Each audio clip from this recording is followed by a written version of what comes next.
Welcome to A. Scott Midnight Reads, a quiet corner of the dark where classic horror, mystery, and suspense tales are read in a soft, sleep-friendly voice. If you enjoy this kind of slow, atmospheric storytelling, like, comment, subscribe, and tap the notifications for future uploads.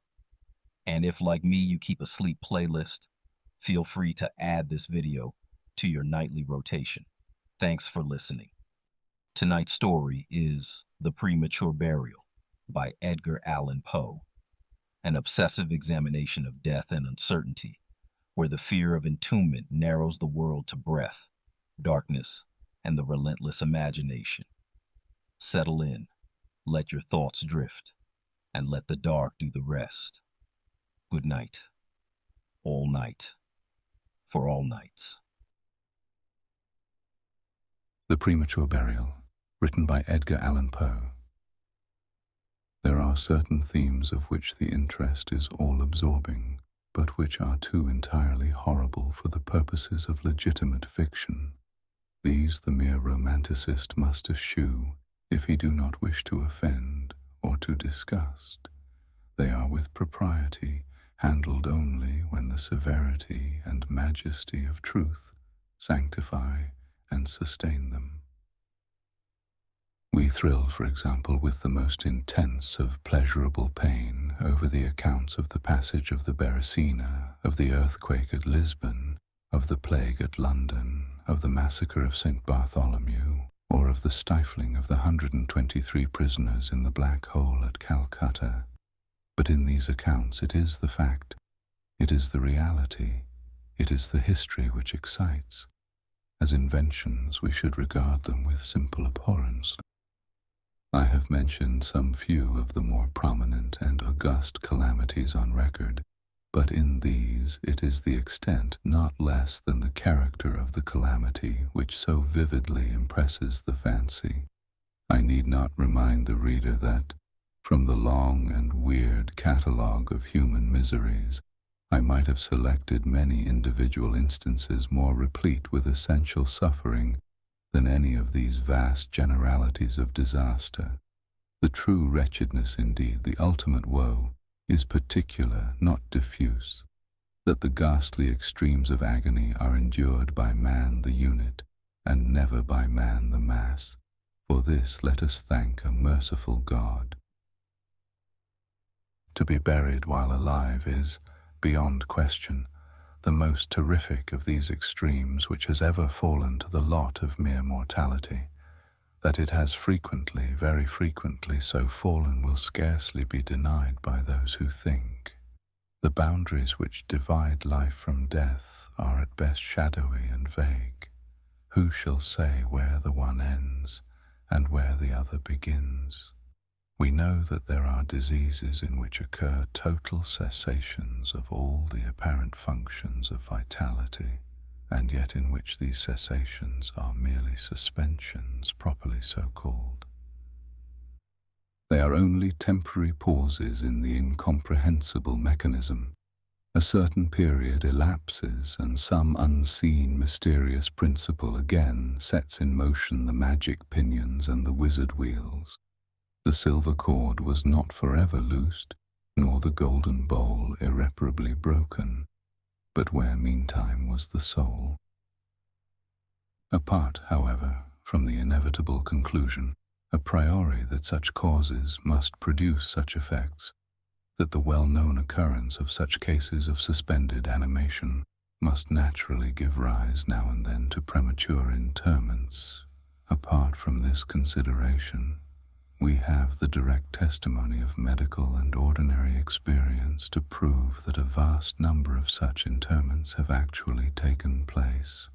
I might refer at once, if necessary, to 100 well-authenticated instances, one of very remarkable character and of which the circumstances may be fresh in the memory of some of my readers, occurred, not very long ago, in the neighboring city of Baltimore, where it occasioned a painful, intense, and widely extended excitement.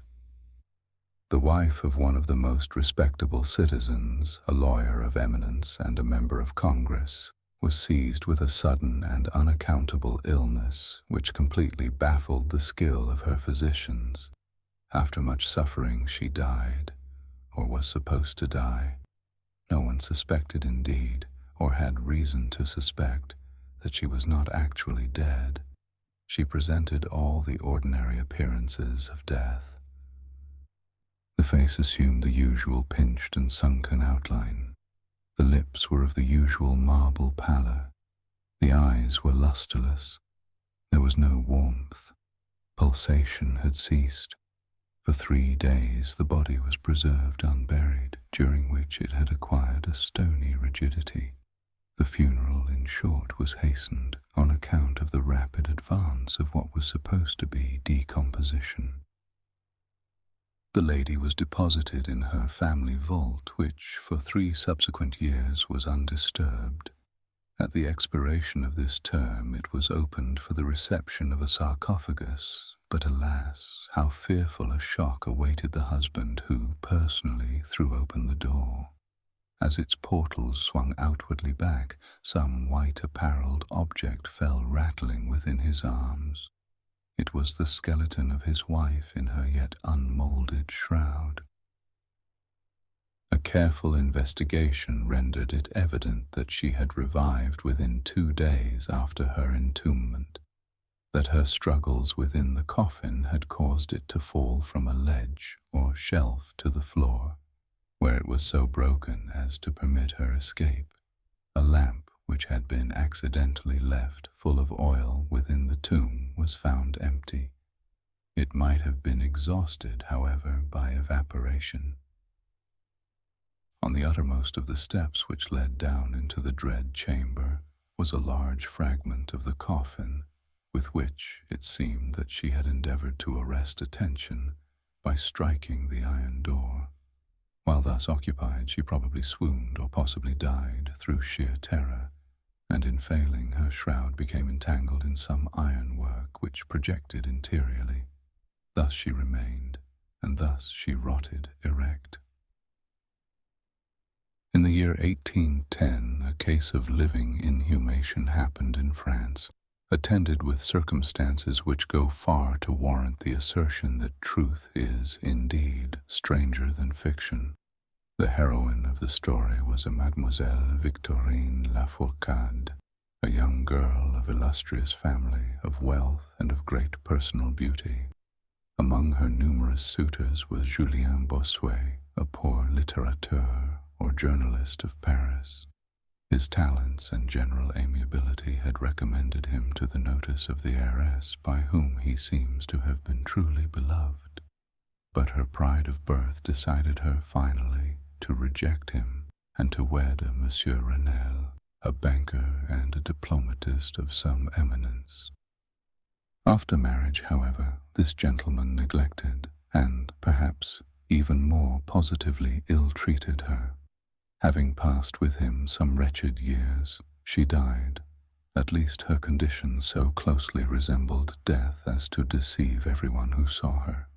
She was buried, not in a vault, but in an ordinary grave in the village of her nativity. Filled with despair and still inflamed by the memory of a profound attachment, the lover journeys from the capital to the remote province in which the village lies, with the romantic purpose of disinterring the corpse and possessing himself of its luxuriant tresses. He reaches the grave. At midnight he unearths the coffin, opens it, and is in the act of detaching the hair when he is arrested by the unclosing of the beloved eyes. In fact, the lady had been buried alive. Vitality had not altogether departed, and she was aroused by the caresses of her lover from the lethargy which had been mistaken for death. He bore her frantically to his lodgings in the village. He employed certain powerful restoratives suggested by no little medical learning. In fine, she revived. She recognized her preserver. She remained with him until, by slow degrees, she fully recovered her original health. Her woman's heart was not adamant, and this last lesson of love sufficed to soften it. she bestowed it upon Bossuet. She returned no more to her husband, but concealing from him her resurrection, fled with her lover to America.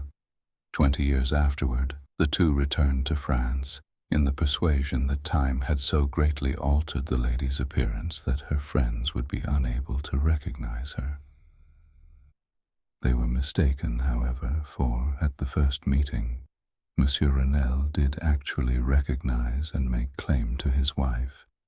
This claim she resisted, and a judicial tribunal sustained her in her resistance, deciding that the peculiar circumstances with the long lapse of years had extinguished, not only equitably but legally, the authority of the husband.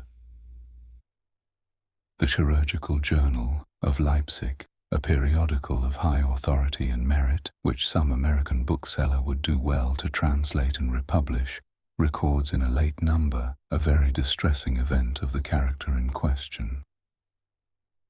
An officer of artillery, a man of gigantic stature and of robust health, being thrown from an unmanageable horse, received a very severe contusion upon the head, which rendered him insensible at once. The skull was slightly fractured, but no immediate danger was apprehended. Trepanning was accomplished successfully. He was bled, and many other of the ordinary means of relief were adopted. Gradually, however, he fell into a more and more hopeless state of stupor, and finally it was thought that he died.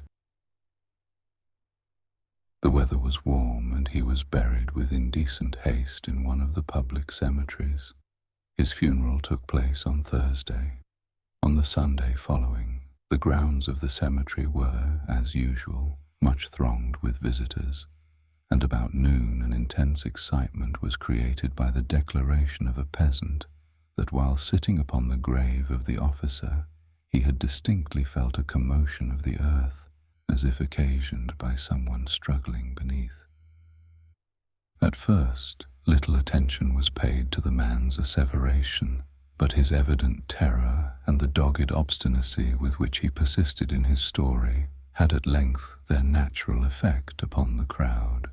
Spades were hurriedly procured, and the grave, which was shamefully shallow, was in a few minutes so far thrown open that the head of its occupant appeared.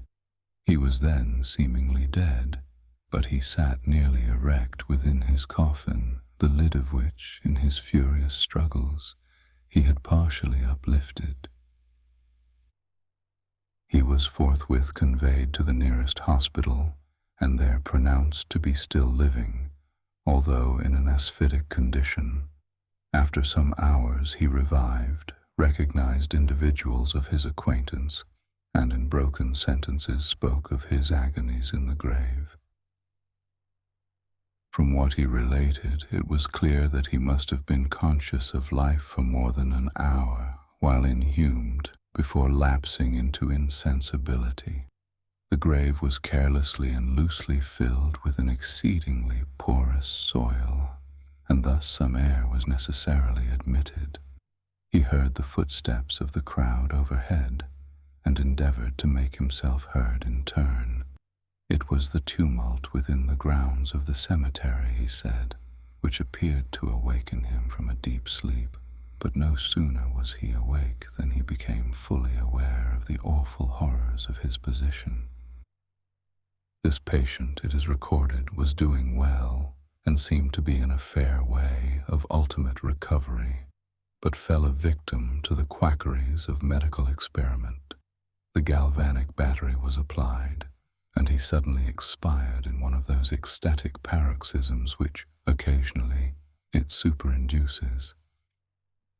The mention of the galvanic battery, nevertheless, recalls to my memory a well-known and very extraordinary case in point, where its action proved the means of restoring to animation a young attorney of London who had been interred for 2 days.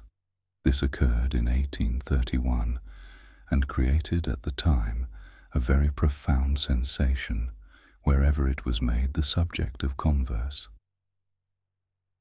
The patient, Mr. Edward Stapleton, had died, apparently of typhus fever, accompanied with some anomalous symptoms which had excited the curiosity of his medical attendants. Upon his seeming decease, his friends were requested to sanction a post-mortem examination, but declined to permit it. As often happens when such refusals are made, the practitioners resolved to disinter the body and dissect it at leisure, in private. Arrangements were easily effected with some of the numerous corps of body snatchers with which London abounds, and upon the third night after the funeral, the supposed corpse was unearthed from a grave 8 feet deep and deposited in the opening chamber of one of the private hospitals. An incision of some extent had been actually made in the abdomen, when the fresh and undecayed appearance of the subject suggested an application of the battery.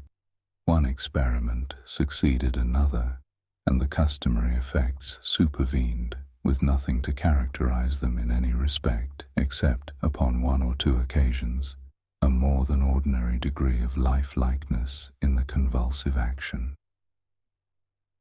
It grew late. The day was about to dawn, and it was thought expedient at length to proceed at once to the dissection. A student, however, was especially desirous of testing a theory of his own, and insisted upon applying the battery to one of the pectoral muscles. A rough gash was made, and a wire hastily brought in contact, when the patient, with a hurried but quite unconvulsive movement, arose from the table, stepped into the middle of the floor, gazed about him uneasily for a few seconds, and then spoke. What he said was unintelligible, but words were uttered. The syllabification was distinct. Having spoken, he fell heavily to the floor. For some moments all were paralyzed with awe, but the urgency of the case soon restored them their presence of mind. It was seen that Mr. Stapleton was alive, although in a swoon.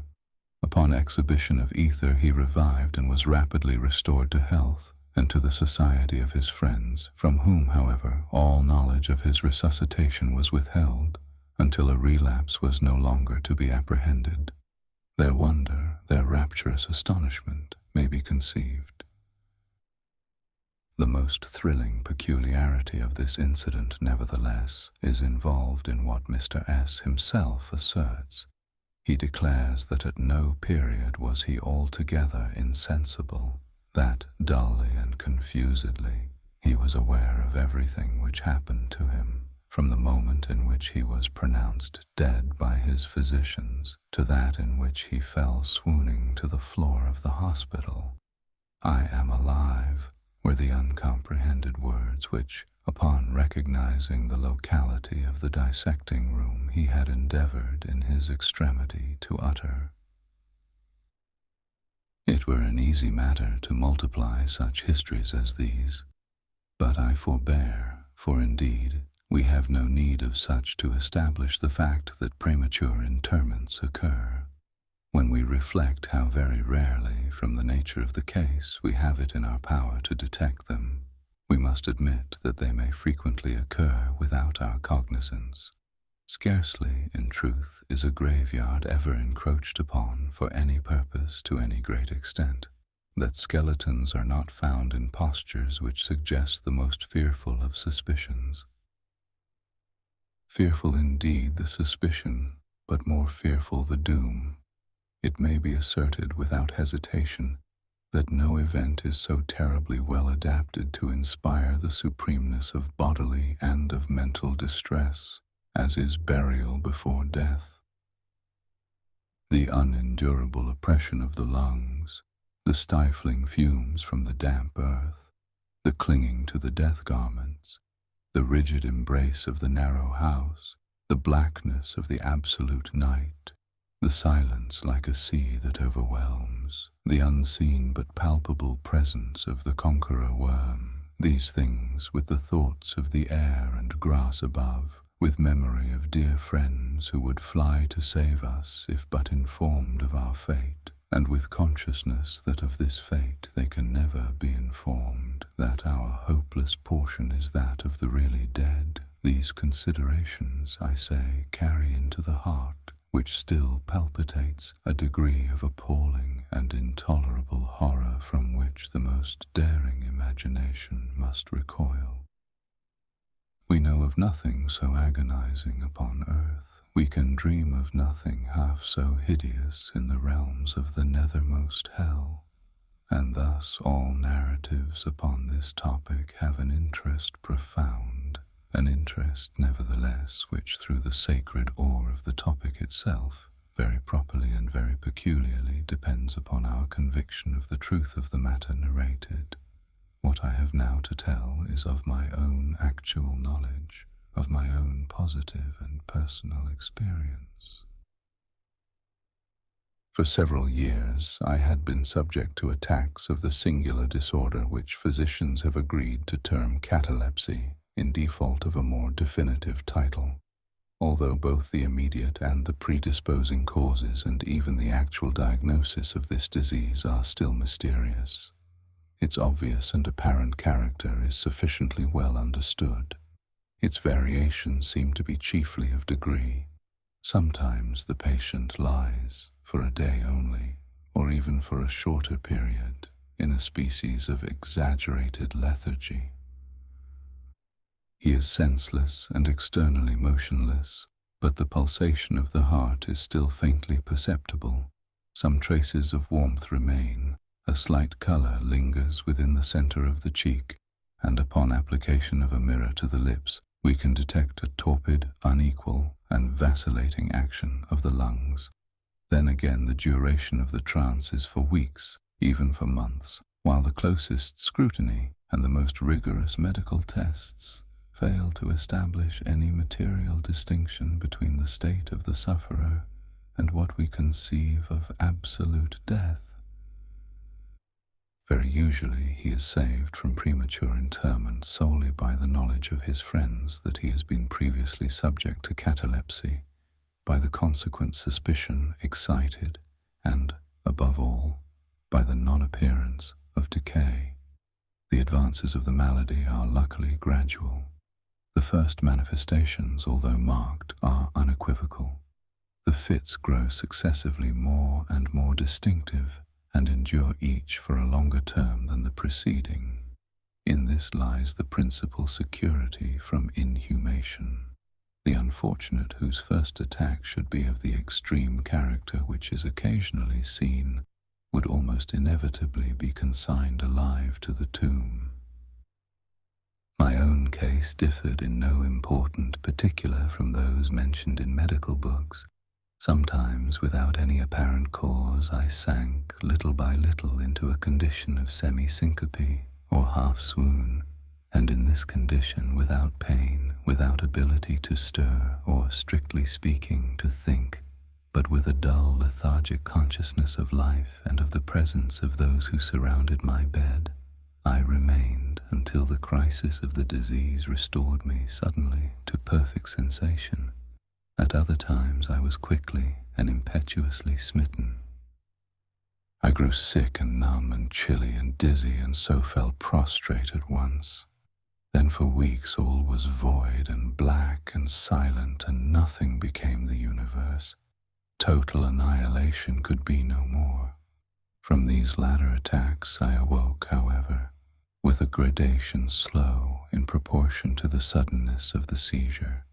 Just as the day dawns to the friendless and houseless beggar who roams the streets throughout the long, desolate winter night, just so tardily, just so wearily, just so cheerily came back the light of the soul to me. Apart from the tendency to trance, however, my general health appeared to be good, nor could I perceive that it was at all affected by the one prevalent malady, unless, indeed, an idiosyncrasy in my ordinary sleep may be looked upon as superinduced. Upon awaking from slumber, I could never gain at once thorough possession of my senses, and always remained for many minutes in much bewilderment and perplexity. the mental faculties in general, but the memory in especial, being in a condition of absolute abeyance. In all that I endured there was no physical suffering, but of moral distress and infinitude. My fancy grew charnel, I talked of worms, of tombs and epitaphs. I was lost in reveries of death, and the idea of premature burial held continual possession of my brain. The ghastly danger to which I was subjected haunted me day and night. In the former, the torture of meditation was excessive, in the latter, supreme. When the grim darkness overspread the earth, then, with every horror of thought, I shook as the quivering plumes upon the hearse. When nature could endure wakefulness no longer, it was with a struggle that I consented to sleep, for I shuddered to reflect that upon awaking I might find myself the tenant of a grave. And when finally I sank into slumber, it was only to rush at once into a world of phantasms, above which, with vast sable overshadowing wing, hovered, predominant, the one sepulchral idea. From the innumerable images of gloom which thus oppressed me in dreams, I select for record but a solitary vision. Methought I was immersed in a cataleptic trance of more than usual duration and profundity. Suddenly there came an icy hand upon my forehead, and an impatient, gibbering voice whispered the word "Arise" within my ear. I sat erect. The darkness was total. I could not see the figure of him who had aroused me. I could call to mind neither the period at which I had fallen into the trance, nor the locality in which I then lay. While I remained motionless and busied in endeavors to collect my thought, the cold hand grasped me fiercely by the wrist, shaking it petulantly, while the gibbering voice said again, "Arise, did I not bid thee arise?" "And who," I demanded, "art thou?" "I have no name in the regions which I inhabit," replied the voice mournfully. "I was mortal, but am fiend. I was merciless, but am pitiful. Thou dost feel that I shudder. My teeth chatter as I speak, yet it is not with the chilliness of the night without end. But this hideousness is insufferable. How canst thou tranquilly sleep? I cannot rest for the cry of these great agonies. These sights are more than I can bear. Get thee up, come with me into the outer night, and let me unfold to thee the graves. Is not this a spectacle of woe? Behold." I looked, and the unseen figure, which still grasped me by the wrist, had caused to be thrown open the graves of all mankind, and from each issued the faint phosphoric radiance of decay, so that I could see into the innermost recesses, and there view the shrouded bodies in their sad and solemn slumbers with the worm. But alas, the real sleepers were fewer by many millions than those who slumbered not at all, and there was a feeble struggling, and there was a general sad unrest, and from out the depths of the countless pits there came a melancholy rustling from the garments of the buried. And of those who seemed tranquilly to repose, I saw that a vast number had changed, in a greater or less degree, the rigid and uneasy position in which they had originally been entombed. And the voice again said to me as I gazed, is it not a pitiful sight?" But before I could find words to reply, the figure had ceased to grasp my wrist. The phosphoric lights expired, and the graves were closed with a sudden violence, while from out them arose a tumult of despairing cries, saying again, "Is it not, oh God, is it not a very pitiful sight?" Fantasies such as these, presenting themselves at night, extended their terrific influence far into my waking hours. My nerves became thoroughly unstrung, and I fell a prey to perpetual horror. I hesitated to ride or to walk or to indulge in any exercise that would carry me from home. In fact, I no longer dared trust myself out of the immediate presence of those who were aware of my proneness to catalepsy, lest falling into one of my usual fits, I should be buried before my real condition could be ascertained. I doubted the care, the fidelity of my dearest friends. I dreaded that, in some trance of more than customary duration, they might be prevailed upon to regard me as irrecoverable. I even went so far as to fear that, as I occasioned much trouble, they might be glad to consider any very protracted attack as sufficient excuse for getting rid of me altogether. It was in vain they endeavored to reassure me by the most solemn promises. I exacted the most sacred oaths, that under no circumstances they would bury me until decomposition had so materially advanced as to render farther preservation impossible, and even then my mortal terrors would listen to no reason, would accept no consolation. I entered into a series of elaborate precautions. Among other things, I had the family vault so remodeled as to admit of being readily opened from within. The slightest pressure upon a long lever that extended far into the tomb would cause the iron portal to fly back. There were arrangements also for the free admission of air and light, and convenient receptacles for food and water within immediate reach of the coffin intended for my reception. This coffin was warmly and softly padded, and was provided with a lid, fashioned upon the principle of the vault door, with the addition of springs so contrived that the feeblest movement of the body would be sufficient to set it at liberty. Besides all this, there was suspended from the roof of the tomb a large bell, the rope of which, it was designed, should extend through a hole in the coffin, and so be fastened to one of the hands of the corpse. But alas, what avails the vigilance against the destiny of man? Not even these well-contrived securities sufficed to save from the uttermost agonies of living inhumation a wretch to these agonies foredoomed.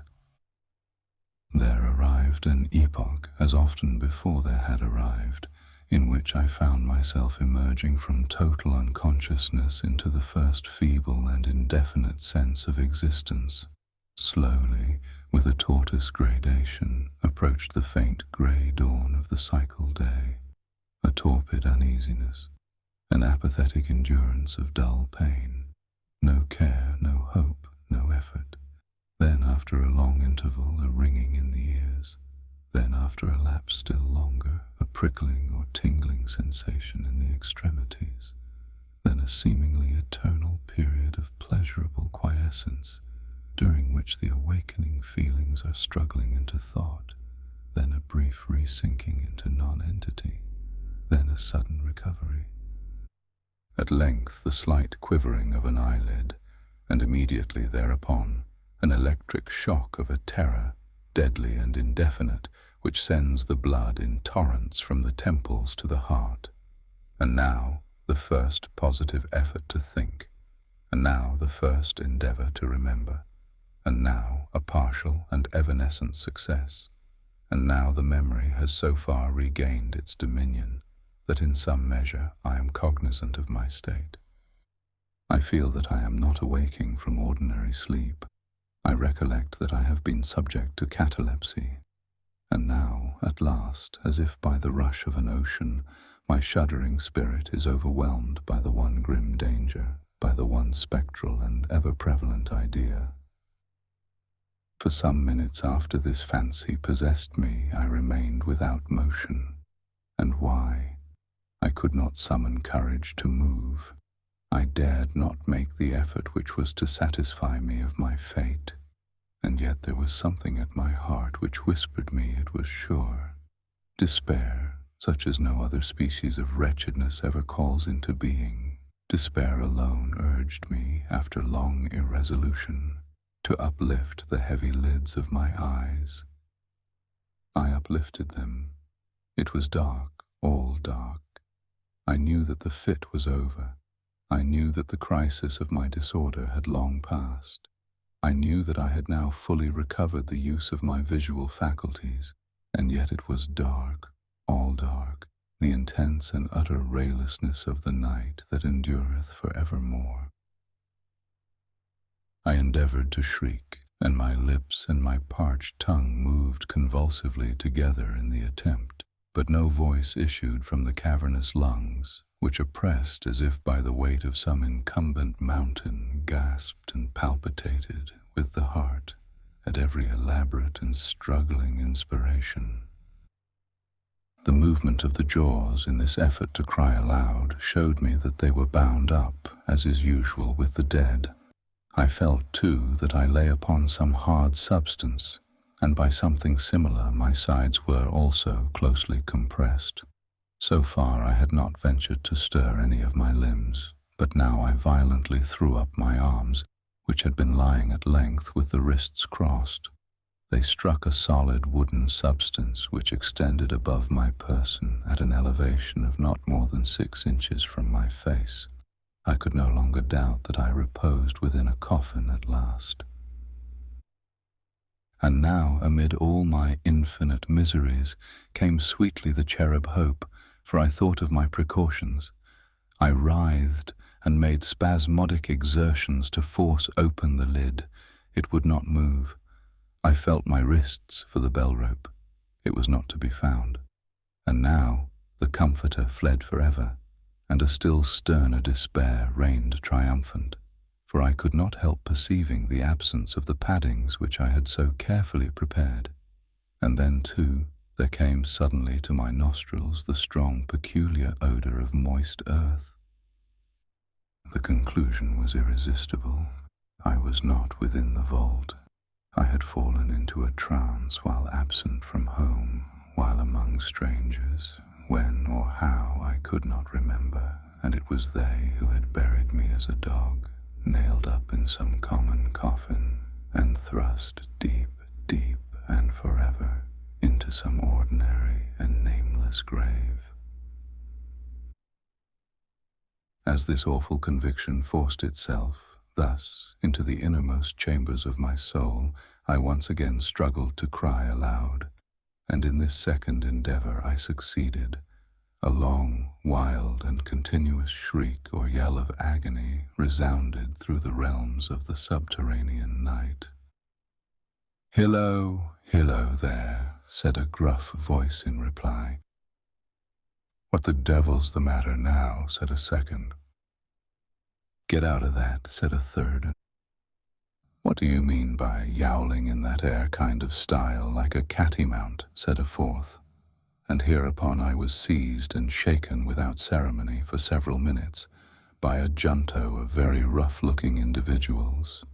They did not arouse me from my slumber, for I was wide awake when I screamed, but they restored me to the full possession of my memory. This adventure occurred near Richmond, in Virginia. Accompanied by a friend, I had proceeded upon a gunning expedition some miles down the banks of the James River. Night approached, and we were overtaken by a storm. The cabin of a small sloop, lying at anchor in the stream and laden with garden mold, afforded us the only available shelter. We made the best of it and passed the night on board.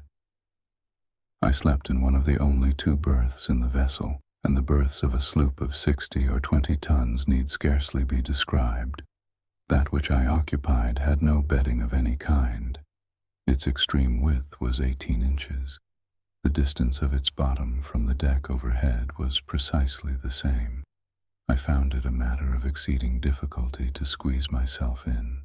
Nevertheless, I slept soundly, and the whole of my vision, for it was no dream and no nightmare, arose naturally from the circumstances of my position, from my ordinary bias of thought, and from the difficulty to which I have alluded of collecting my senses and especially of regaining my memory for a long time after awaking from slumber.